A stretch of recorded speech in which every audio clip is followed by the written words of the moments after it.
What's up, you guys? I'm Benjamin. I'm Miranda, and welcome back to the Marriage is Ministry podcast. First and foremost, thank you guys so much for your patience with us. We had expectations and plans to drop this announcement video at the top of the year, but then our family got sick, and another family member in the hospital, and just a number of other things, including technical difficulties. If we're being honest, this is like our second or third reshoot of this announcement video. There have been a lot of challenges at the top of the year, but we're grateful to be able to get this announcement out to you guys. Yeah, it's been a crazy top of the year. 2025 is off to an interesting start. But it's funny because we've been both praying over this podcast, over just what the Lord has for us this year, and we didn't want to just jump back in without praying about it first. We wanted to make sure that this is what the Lord still wanted us to do. And despite the bumps at the beginning of this year, we still felt like God was calling us to do this and to use it as a ministry opportunity. But in our prayer time, the Lord was telling us both, this is the year of getting uncomfortable, and that has definitely been the case already with 2025. Just like we were saying, our family was sick. We had nothing major going on, but just our whole family, not just our immediate family, has just been dealing with a lot of sickness. And then I had a family member in the hospital, and then just felt a lot of like spiritual attack like the last few weeks. Even the last video we shot, like he was saying we had to refilm, like I was on the verge of tears, just feeling just inadequate. And so the Lord has just been showing me in my prayer time that this is the year of just pushing past those feelings. We all have emotions and things that we face, but we can't let it control us, and we have to be able to still do the things God asks us to do, even when it's scary and uncomfortable, even when you feel like you don't have what it takes to do it. That's when you truly get to know, who God is, because it's not about us, it's about Him and doing things in His strength. And so that's what God's been showing me in my prayer time and for this year, is just letting go of that doubt and fear in my life, because it's gripped me for a long time, especially in my adulthood. I think we're more aware of ourselves as we get older, and because of that, I've just been trapped in this repeated cycle of not doing things because I'm scared, or taking the easy way because I want to be comfortable and I want to know the outcome. And so the Lord's really been challenging me of doing things even when I don't know what it's going to look like, and doing things even if I don't know if I'm going to be good at it or perfect at it, because that's my struggle.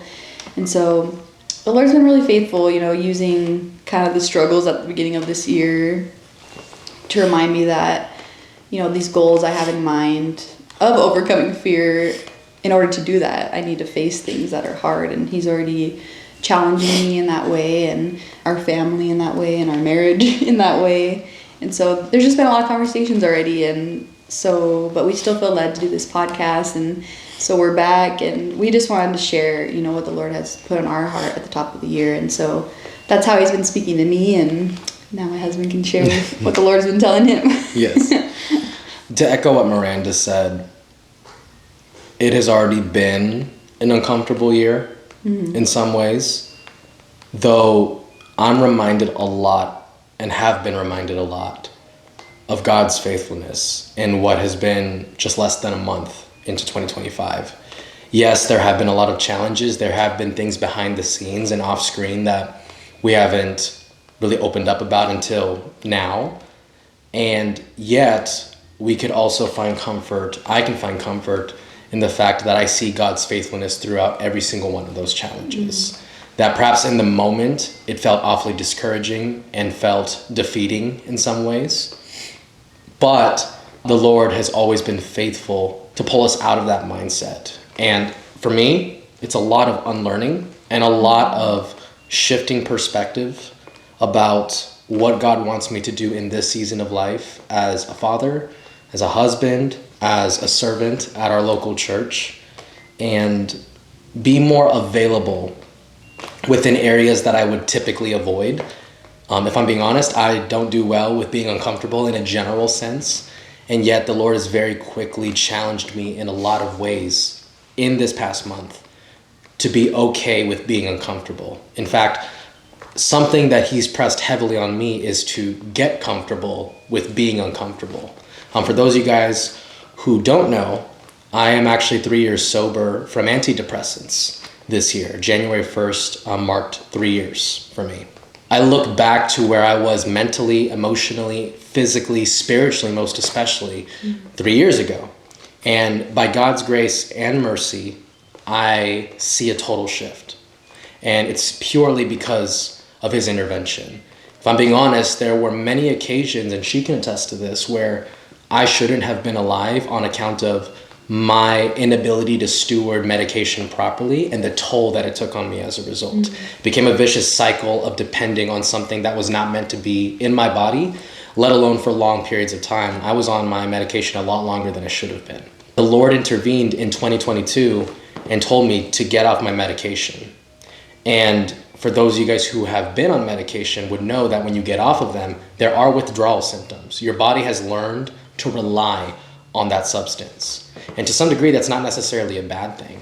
I believe there is value when used correctly and for the appropriate amount of time in resources such as medical intervention, medication. In my case, I had learned to depend on it in a manner that was unhealthy. I had tried quitting 2 times prior to the Lord telling me to get off my medication. And it was in that instance that he indicated to me, I'm telling you to get off. Therefore, you're going to be okay. If it wasn't for his grace and my obedience in that moment, I wouldn't be where I am today. Because even when he revealed that to me, I still had the option to disobey and to not listen. And though there were aspects of my flesh that was terrified and uncomfortable because I knew what was inevitably coming down the pike, by God's grace, as a result of that obedience, I experienced no withdrawal symptoms. And which is crazy. Yeah, it's crazy when you think about it, because she witnessed it in real time 2 prior times that I tried getting off of them by myself. And more importantly, on my level of understanding, I wasn't leaning on the Lord the way I should have when I tried getting off of those medications 2 previous times. So for him to finally speak to me the 3rd time and to experience no withdrawal symptoms is purely his hand in that situation. It's been 3 years of resensitizing and restabilizing and changing a lot of things and unlearning a lot of things. And there's still a process there. There are certain things I'm still unlearning. There's certainly much smaller and more nuanced things compared to when the Lord was really pruning me and sobering up from medication, to where I'm finally at this point where I desire to know more of him in ways that I know I haven't engaged him as much or at all. If I'm being honest, 3 years ago, I wasn't in my word at all. I wasn't in prayer to the Lord at all. And outside of just requests, I just wasn't pursuing him in relationship the way that we all ought to. Because it's not always easy. In fact, there is a lot of effort and discipline that is required to have a relationship with God. And we can often treat it like a chore. And I'm guilty of that. Gratefully, I can say now that I desire more of him. And it's legitimately from a place of wanting to know him and wanting more of him. And I've been met with the sobering reality of I need to be willing to get uncomfortable. And I have to be willing to get quite comfortable with being uncomfortable, because this is going to be a process of him continuing to break me down in certain areas of my life and understanding what it means to truly surrender, what it means to truly humble myself before him. And on another note, to really consider the depths of his supernatural power. I think very practically, and I have no doubt that God is capable of anything in regards to the supernatural. But I've had a complacent attitude towards that. And as it relates to being enriched in his presence more, he sparked that curiosity in me. And it requires me to ask questions that I'm not comfortable with. It requires me to delve into things in ways that I haven't before. And quite frankly, it often flies in the face of what I'm used to, what I'm familiar with, what I'm comfortable with. And yet he's telling me to go right into that. It has been a process, to say the least, but I think Miranda would agree. There has been a dramatic shift in our household as a result of both of us walking in obedience to this conviction. That yes, there have been challenges, and there have been many moments where we felt discouraged, where this kept getting pushed off, and there were a litany of things in between that that just kept getting in the way. And yet now that we're finally at this point, I'm just overwhelmed with the fact that the Lord has been so faithful. Yeah. And the fact that we're able to do this from this refreshed mindset, and it's only the first month of 2025. Yeah. So I can only imagine what the next 11 months have. So something that I'm choosing to embrace going into 2025, and as it relates to this podcast, is to get comfortable with being uncomfortable.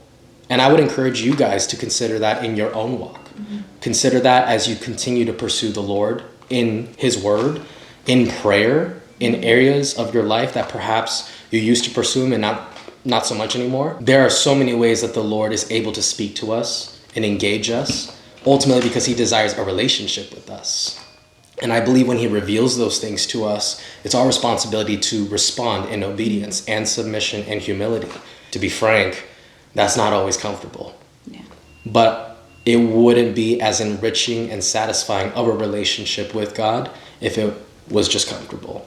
It wouldn't challenge our faith in a way that I believe the Lord would be pleased with, in a manner that would allow Him to enrich us in His wisdom, in His love, in His truth, in His presence and spirit. That said, I encourage you guys to also be in prayer for us as it relates to this podcast. Yeah. Something that we feel very strongly about is really utilizing the power of prayer going into 2025. Not only in our personal lives, in our individual walks with Christ and as a married couple, but also for this podcast. We did not want to force it, and we also did not want to settle. Mm-hmm. So be in prayer alongside us for what the Lord has for this podcast. We just want to be in submission to His Spirit and His will for us as it relates to this, that anything that we say or do is a reflection of what our marriage is like outside of this. Yeah. But we want to do our level best to reflect that accurately and authentically on this podcast. And as it relates to what we specifically talk about, being sensitive and patient with the Spirit. And our prayer and intention is that it encourages you guys in whatever season you're in, whether you're dating, engaged, married, single, when it comes to topical things, that perhaps there are things that we can talk about and unpack to provide counsel and encouragement to you guys. That's ultimately what we're here for. So I'm excited to see what 2025 holds. I'm curious to see what you guys think as far as what you guys want us to talk about on this podcast. So be sure to let us know. Yeah, I just can't say anything more. I'm excited. Kind of hop off what he was saying about unlearning a lot of things is the Lord's been telling me at the beginning of this year to just stop. To stop trying to do things, to stop trying to fix things in my own effort, trying to be good. That's something I've tried to do my whole life, which on the surface doesn't sound like a bad thing, but it's me trying to just look a certain way to God, to those around me, making things a to-do list like he was talking about, like reading my Bible and praying. And God's just told me at the beginning of this year just to stop trying to do and be something for me. He's like, just be in my presence and just listen to me and do things when I ask you to do them. And so that's been really hard for me, and it's really uncomfortable because I'm a go-getter. I like to do things and get things done, and so it's been really hard for me to slow down and just really listen to the Lord and what he wants me to do. And you know, that's come with a lot of getting uncomfortable in my own way, as far as just sitting in his presence, being in prayer more, which is an area that I've found is my weakest area. Like, I love being in my word, I love reading, but just sitting in silence and listening to the Lord and, you know, trying not to pray like the same things over and over. It's just an area the Lord's really calling me to grow in. And so it's come with a lot of surrender, a lot of just being still and not trying to do things in my own power. And so I just want to encourage you that, you know, if you feel like you're just running the race, but like in your own strength, to just remember that we're supposed to be relying on God. You know, everything we do is for his glory. Everything we have is from him. And so just remembering that kind of just gives you this peace that, you know, you're not the one that has to do it. You know, we can't earn our salvation by doing more, and it's only by his grace. And so I just wanted to remind you of that today, because I needed to hear that this year. And I know some of you are probably similar to me, where you want to just do so many things and achieve so many goals, but God just asks us to be in his presence, and he'll guide us where he wants us to go. And I remember reading about Abraham and how he, God called him to go to a new land, and he didn't know where he was going. God just said, keep going, keep walking until I tell you to stop. And I feel like that's what God's just telling me this year, is just keep moving forward until I tell you, now it's time to act. Now it's time to do something. Yeah. And so I just wanted to encourage you with that today. Absolutely. We're excited to see where this podcast goes this year. And we'll see you guys soon. See you soon.